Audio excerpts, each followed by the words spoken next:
welcome to another episode of Curious Rebel TV. My name is Advita Patel and I'm the founder of Comms Rebel, as you can tell by my neon sign behind me, and we help organisations cultivate inclusion so we can help their employees thrive in the work that they do through effective communication. I am so chuffed to be joined by Faryal Mirza today. I'm not going to introduce Faryal because I'm going to allow her to do that, but today we're going to be talking about strategic communications and trust, which I know is a subject of interest for quite a few folks in the community. So Faryal, do you want to introduce yourself to the folks who are watching in? Great, yes, thanks Advita. And just want to say before I begin, you might be chuffed, but I'm really, really chuffed to be here and actually being able to have this conversation with you. While I've been quietly fangirling over especially your LinkedIn posts in recent times. So thank you for that as well. So yes, I'm Faryal, delighted to be here. I work in strategic comms, or more specifically in stakeholder engagement. Now, what does this mean? Well, I try to bring internal and external stakeholders around the table to see if there are kind of common touch points in order to enable collaborations in the particular field that I work in for one of Switzerland's largest public universities. This means really trying to look at the international picture, because internationalization is really where it's at for a lot of these universities, not just in Switzerland, but also across the world.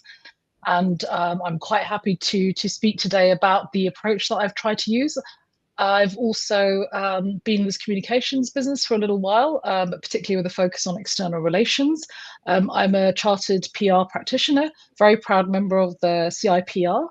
Good to know. funny story, well, rather a fun fact. I remember meeting Advita during the session where she and I actually became chartered, and have very many fond memories, I have to say, of that time. It was a good day, that, wasn't it? I loved it. It was really great. It was really great. I think it was a really, really good bunch of people who just really seemed to, I don't know, my impression at least was that we just seemed to really connect after we got over those initial nerves of, oh, what's going to happen to us next? And it was all face to face in those days, which obviously had an additional level of, making at least me feel a bit more kind of nervous than usual. Yeah, it's like walking into the unknown. And if anyone is interested in chartership, then please do get in touch with either myself or Faryal. You know, like we said, it was a little bit it was a bit nerve-wracking because we didn't really know what we were walking into. But you know, after probably about half an hour, we kind of got into a rhythm of it, and it was just so nice to have conversations about topics that we face on a day-to-day basis in our workplaces and how we'd manage that. And looking at the case studies. So on a side note, completely different from this conversation today, if anyone is interested, always talking about chartership as a CIPR president-elect, but if anyone is interested in knowing more about chartership, then please do get in touch with myself or with Faryal. You know, I'm sure we'll be happy to have a chat with you. So thank you so much for sharing your intro there, Faryal, in terms of strategic comms. I want to kick off with and stakeholder engagement, but I want to kick off with strategic communications, because the word strategy is a word that seems to confuse some individuals, but I also think that a lot of folks misuse it a lot of the times. And when I'm doing my coaching sessions with some of my coachees who have been told by their line manager or leader that they need to be more strategic, but they don't often give them what that means, you know, in their day-to-day role, I find it quite interesting. So when we were kind of putting together the question set for this conversation with you today, there was a TED Talk, which we're going to share the link in the chat function so you can all access it. But it's an incredible TED Talk, by a wonderful person called Keisha Brewer. And she says that, you know, when you think about strategic communication, it's what you say is just as important as how you say it. And there's this whole kind of thing that it doesn't matter what you say, it's how you say it, but it's not. It's what you say is just as important as how you say it. What do you think about that? Do you agree? Do you disagree? What are your thoughts on that description? Well, I wouldn't disagree with it completely, but I would like to just take a step back, because I think that's also about the strategic approach. It's always about taking a step back. Mhm. And what I would say, and what I've also said to people that I've trained or coached or mentored in this area, is that it's really starting off with knowing where you want to go. So, Yeah. you go back to, what the Americans call so nicely, the kind of 101 of something. So back to the basics. So what is it that, you would like to achieve? And I think sometimes that might be, depending on your context, a bit difficult to allow yourself to answer that question. Mhm. And my impression is that sometimes of certain communications professionals or people who are doing communications, because I think we have to remember that there are a lot of people nowadays who are communicators or have the function of communications, but maybe don't necessarily have the training and the experience that, you or I might have. Mhm. And I think for them to kind of go, well, okay, what's the strategy?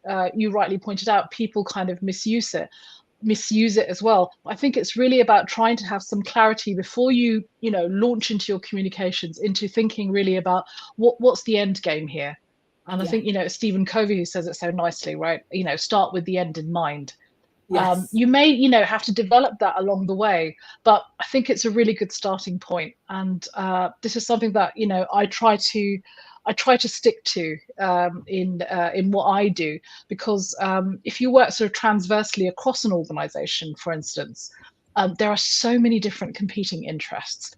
And we all know about internal politics and different personalities, different backgrounds. And if you're having to basically gather a lot of these people around, it can't, of course, you have to be very careful about, okay, if we're going to say something, it is important how we say it. But I think Yeah. more than that, why are we saying it? Yes. Uh, so that would, Love be that. the, Yeah. It's the big yeah, why. yeah, It's again, yes, it's a Simon Sinek, right? absolutely, It's that absolutely, why. Like I know there's a lot absolutely. of not disagreement, but there's definitely some conversation around is that the right thing? But I honestly think that we need to know the why first. Like, why Mm, are we doing what we're doing? What is the purpose of what we're doing? And then how are we going to do this? Right. So the strategy bit is that like why. And some of the essentially, strategies yes. that I often review for organizations are not often strategies, they're often a plan. Um, Hmm. when they haven't really considered the direction they're going in, right? So they're going straight to tactics. So Mm, we're going to do this, and this. And I'm like, well, hang on, let's take it up a level and let's have a yes. conversation about why are we doing this? What are Hmm. your kind of SMART objectives? And that's another bugbear of mine. Like people don't really understand the word SMART. I judge Yes. quite a few awards. Yes. And when you look at the award nominations and you look at the objectives that they set themselves, they are not smart at all. And I don't mean from your Hmm. experience, you worked in this space for a while and got lots of experience. Is that what you come up, when we talk about setting objectives and setting goals, knowing the direction you're going in, understanding the why, have you faced that kind of challenge in your career where people struggle to articulate the objectives in a smart way? And what do you think those barriers are, if there are any Yes. barriers to setting them? Yeah, absolutely. I hear you, I feel you, and I have been there, and I continue to experience these situations. Uh, as to why this is, I mean, I think sometimes it's really a question of awareness. I think there are Mm, genuinely people in all levels of organizations who are not really used to that kind of approach or that kind of vocabulary. yeah, Depending on who they might be, it's more or less challenging to get them to understand that, because then you do sort of take on the role of an educator in some ways. yeah, And sometimes no one wants to be a preacher, right? And already that in terms of engagement, if you are seen to be too dogmatic or too polemic in what you're trying to bring across, then people immediately will, they shutter up basically. yeah, So my approach is, I try to do my homework, and I try to then really sort of try to gauge, okay, in terms of, say for instance, this particular, let's say, I've identified this person or this group of people as stakeholders. they're necessary somehow to the success of a certain goal that we might have. How do you basically get them on board? And sometimes it does take a lot of very careful explaining and engaging and having these repeat conversations about, the reason why we're trying to kind of nail this down a bit is because in the long run it will help us. And in these days of, well, it's not a new thing. There's always a lack of resources, right? People are always talking about, I don't have time for this, I don't have money for this. And I think, if I don't have money and I don't have time, then, I try to really say to them, well, actually, it's not that much money, because, if you're on staff already, it's just time. And in terms of time, I'm not, we're not asking for hours and hours and hours. Maybe it's half a day commitment. So I try also to narrow it down. But I think it's just now I've just come to accept that these kind of misunderstandings or lack of understandings are just kind of built into, what we do. We have to continue to do that. And I think at some point, there is research out there which, if memory serves me correct, say in the Harvard Business Review, says, if you want to kind of persuade someone or kind of help them understand something, you need to repeat it at least 7 times, or on average 7 times. Which, 70 times, Faryal, to be honest. That's 10. Yeah, exactly. So No, I love that. And I should say, actually, those we did use the acronym SMART, and I'm always conscious that not everybody will know what we're talking about. So SMART does stand for specific, measurable, achievable, relevant, and time bound. Hopefully I've got that right. I have got that right, haven't I? I always even though I know it is SMART, I always get the A one kind of stuck in my mind, but I think that's right. Somebody will correct me in the comments if I'm not right. So that's true. Having those, what you said, I completely agree with. I think we have to meet in the middle sometimes with our leaders and the stakeholders that we're having to work with. Not everybody will understand the why. And I will always say that if we don't understand the why, let's just pause for a second and let's just work together to get you to the why we're doing this, because and there'll be people watching this who are, will resonate with leaders asking us just to send stuff out because they just need to send stuff out, right? And we want to look good often. That's one of the drivers behind it. Or I want to show off my skills is another kind of, driver or whatever. Or we're not getting the space we deserve, even though they aren't really adding anything. And we do need to have those conversations with them to show them the why it's not necessarily necessary to send that out. Or maybe they can do it a bit differently and that. And in order for us to do that, though, and this is the key, trust is a big one, right? They need to trust us that we have got their best interest at heart and the organization's kind of interest as well. And we're also, as communication professionals who are communicating with various different stakeholders, internally and externally, we have to be quite mindful about what are we sending out and what impact is that going to have on that person who's reading it, and what is it that we want them to do with it? Most importantly, we could send continuous levels of information, but why are we sending it? And what is it that we want them to do with it? And when I do the reviews, when I go into organizations, the reviews on how communications is being managed in that workplace from an inclusive lens, but also in terms of an internal comms lens, often it's just a lot of noise. And a lot of the colleagues have stepped away. And to get the buy-in from leaders, you need them to trust you, that you are good at what you do and you know what you're doing, and they need to understand actually you have got their best interest at heart as well. What techniques and tactics have you deployed to build trust with some of the stakeholder engagement work that you do, and some of the strategic comms work that you do? Because I'm assuming that you're doing the international level as well does require an element of trust, right, in the work that you're doing. Of course. What does that look for you in the work that you're doing? Could you share some tips and guidance for anyone? Absolutely. I think the first thing is, if you do use this strategic approach to what you're doing, then as part of that, you're also trying to think about who and which groups are we trying to target. And I think in the best case scenario, when you're going through that process, you've already identified who these people could be without actually already necessarily knowing them on that kind of relationship level. And so what I try to do is, now with kind of time, well, with a certain level of experience, so, I've become a lot sort of quicker, let's say, with being able to identify who these kind of, groups of stakeholders or audiences or target groups could be. And then really to get in there early, as it were. Yeah. So it's kind of, you don't, if possible, you don't wait until, it's absolutely crunch time to start building that relationship with them. In certain organizations, like for instance at a university, this can be, I wouldn't say it's that easy because a university by its very nature is very decentralized.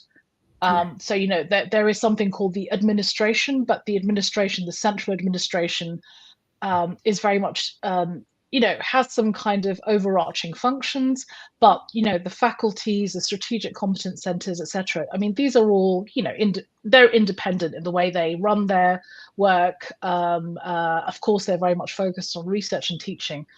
And I think there, of course, it helps me also to predict a little bit in terms of what the strategic goals of the organization is, which comes from the central level, of course, that I can really sort of have a look and see, okay, what's happening there? What are the strategic research areas or teaching areas? How does that link to the bigger picture, i.e. what's happening in the world? And then I already start to try and build up these relations, because I know I start to build them up because I know at some point they will come in handy. Yeah. And as you know, you can't wait for a crisis to get moving, basically. So that would be one of my tips, where possible, in advance, try already to send out those feelers. And of course, if you're working just for one organization, you're employed by one organization, maybe that's easier to deal with than, say, if you are perhaps a consultant. But I think it's possible. It's definitely possible, and at least that helps me. Yeah. You have to, and one of the things one of the biggest, as a consultant, you have to build trust very quickly, right, with your clients. That's a given. You have to, otherwise you just can't deliver good quality work, in my opinion, if they don't trust you to do that. As you said, when you're in house, sometimes it's more difficult if you don't have the opportunity to build trust with some of the senior leaders because of where they're based or where you're based, or what's going on. And in the world of hybrid specifically, when I started in my careers, and actually when I worked in house, I spent a lot of my time, basically, it sounds really strange, but just hanging about on corridors, walking past the doors, hoping to catch the eye of the leader that I needed to get buy-in from. No, I wasn't hanging out. I was actually working, obviously, but if I knew I had to get something signed off, if I knew I had to get some buy-in, I used to go to the 6th floor where some of the HQ, where some of the leaders were sat, or on the 3rd floor in my other organisations. So just kind of, walk past them and often catch their eye, where they'll go, "Oh, Advita, how are you doing?" And that's, that kind of building that conversation with them as well. There is I know some people like formulas in terms of what is trust and what does that look like. And in my book that I wrote with Priya, Building Culture of Inclusion, the 2nd chapter is all about trust, and we do use the trusted advisors formula, which is credibility, reliability, intimacy over self-orientation. And what they say is that credibility alone is not enough. So you can't really say to your leader, "Oh, I'm really good at my job and I've got a master's in it, so that's why you should trust me." That obviously helps to an extent in terms of qualifications, that credibility, but it's that the being reliable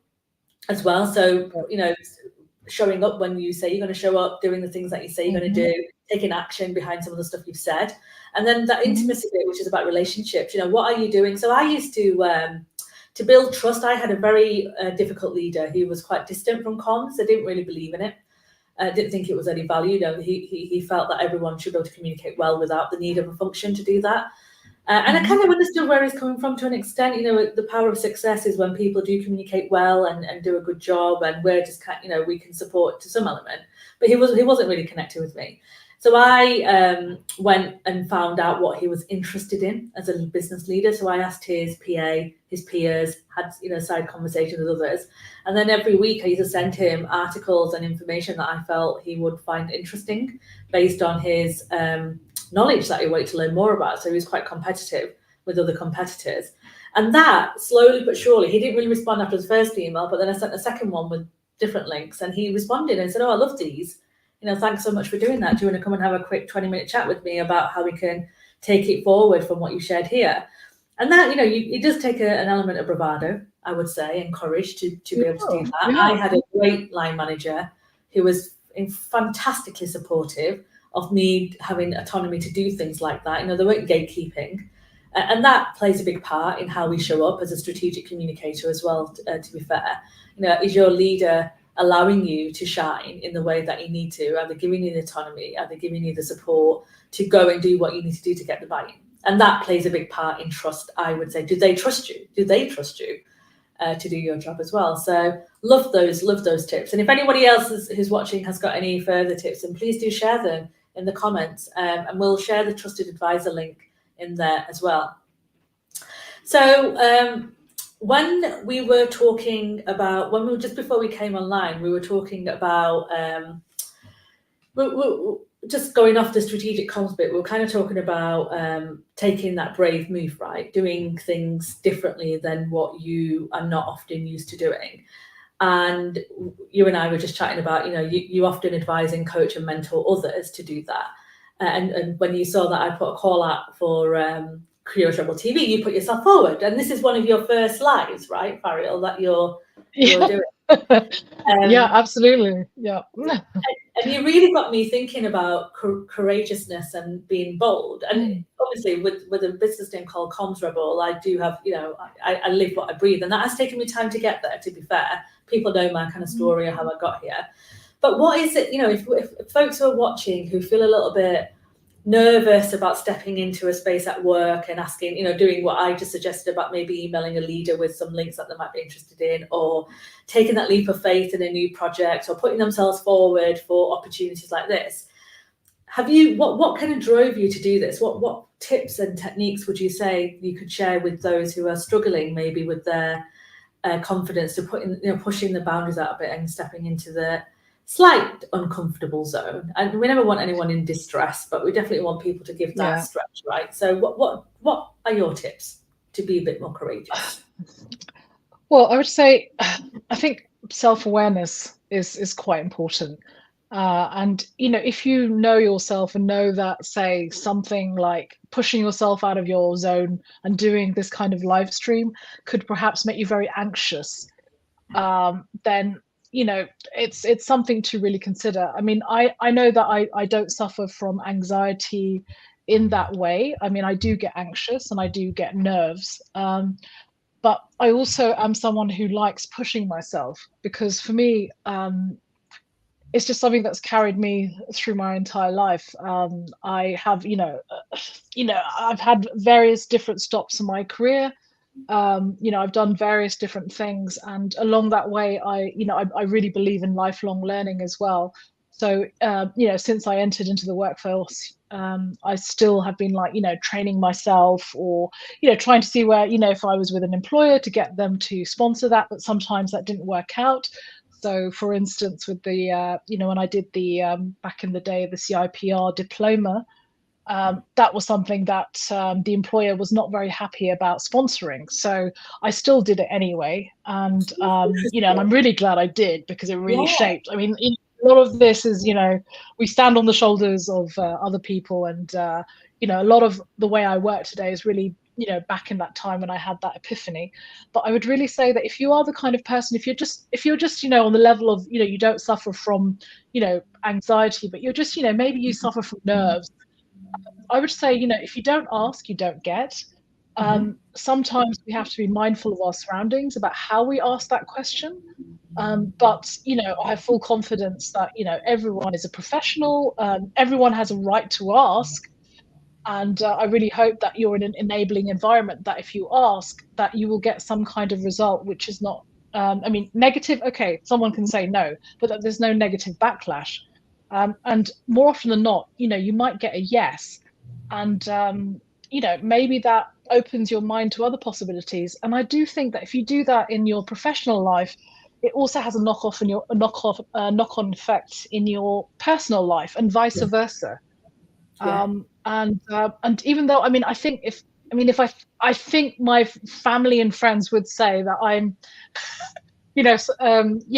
I do put myself sometimes into positions like today, for instance, which is not necessarily what I do. Although I also mentioned to you as well that essentially I have done this kind of thing and preparing all kinds of, the C-suite to technical experts for precisely these kind of situations.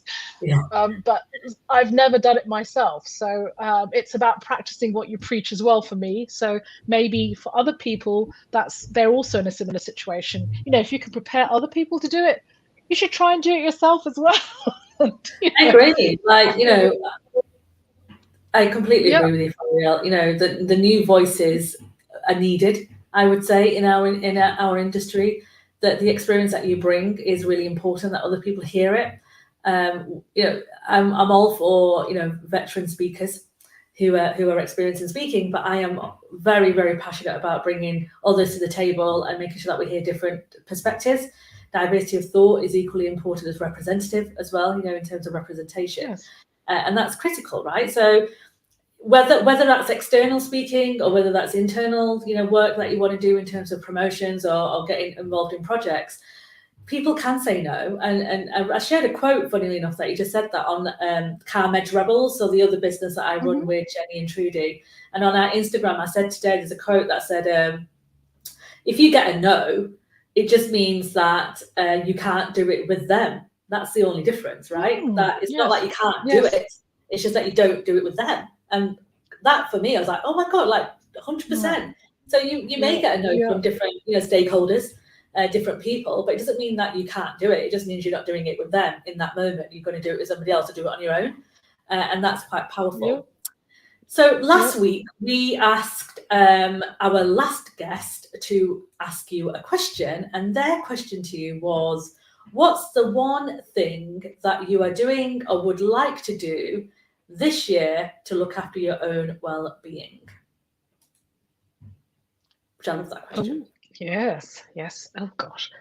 Well, I had a couple of my really life-changing experiences in recent times, and what I took out of that, amongst many learnings, was yes, it's maybe time really to have some kind of bucket list, even though I was never really into this kind of stuff before. And thinking about certain things that maybe I wasn't brave enough to do when I was maybe younger and not as established as I am now, for instance. And I think that's part of my really making this kind of promise to myself this year. So, so for instance, when I was at university, I didn't do the kind of, or just before I went to university, I didn't do the kind of, interrailing around Europe. This was, something which I would have loved to have done, but, life was very different then. And I definitely wouldn't have been able to afford it. And I think now it's kind of like, well, why not?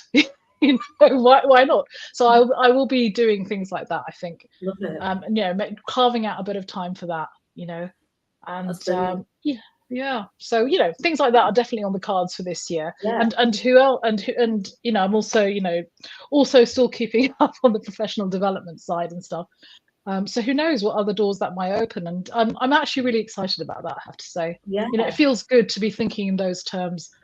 So that would be my answer. 100%. I love that. I think when you go through a life-changing experience, when something makes you stop and reflect, you're a bit like, oh my God, what am I doing? I listened to a Mel Robbins podcast about time, a study around time. And I did a podcast. I did a post about it just a couple of days ago, actually, about how much, the study shows how much of our time we spend. So, the first, up until we're 18, we spend a lot of time with our parents and siblings. After that, it dramatically declines, right? Because we're adult and we go off to uni or college or work or whatever. And then when we turn 21, our time with friends dramatically declines. And then from the age of like 20 to 60, those 40 years in between, the most of our time is spent with co-workers. And, when we think about that impact, if we think about some of the individuals who are in toxic environments and not loving their life or not feeling fulfilled, remembering the fact that you're spending majority of your time with these people in this environment makes you kind of think about, put things in perspective a bit and thinks, actually, why am I putting up with this? that life is short, right? And we're not here forever. And we're working for a pretty significant amount of time if we're lucky enough and privileged enough to be able to work. We are working for a long time, and if we're spending that time working with people that we don't like or working jobs that we don't enjoy or being fulfilled in, then what can we do to change that? And what boundaries do we need to push to kind of get over it? What risks do we need to take? So I completely resonate with, there are things that put things in perspective, and looking after our well-being is incredibly important. And there's no immediate, it's not like I'm telling folks who are watching to go and quit their jobs tomorrow, but it's about putting a plan in place, to your point, and what may not have been accessible to you previously, like how can you make it accessible for you in the future? And it's just kind of thinking about that. Oh God, we're at time already. I told you these sessions go really Yes, quickly. Thank you. Yes, it went by very, very quickly. Very quickly. Thank you. What's your question for our guest next? We're not here live next week because I'm away, but the week after. So it's going to be a doobie, actually. And it's on International Women's Day. We're having our chat. So what's your question for a doobie? So, oh gosh. I know. So when was the last time in your professional life that you paid it forward? What a great question. That you came up, that was a good one, especially when I just threw you in there last minute. I love that. When did you last pay it forward in your professional life? In fact, that's a good question for our viewers who are watching, to have a think about that, because it'll be really good to get your answer on when do you pay it forward. I know Sarah Browning's been chatting in the comments today, talking about some of the support that she does. So I'm just going to put this up here for folks who are watching, because Sarah does a blog post. So this is her strategy one. So if you want to write a strategy quickly, she's done a post on that, but she's done let me see if I can find that link that she shared. She has said that if you want to write a blog for her, here it is.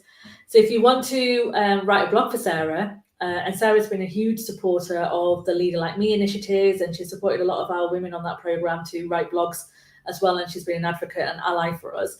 But if you're looking to blog or raise some more visibility in the work that you're doing, then please do get in touch with Sarah, and we'll be looking for guests as well for season 3. So if you're interested, then do DM me as well, and let me know if you want to come on a show like Faryal has, and hopefully we'll have a great chat as well.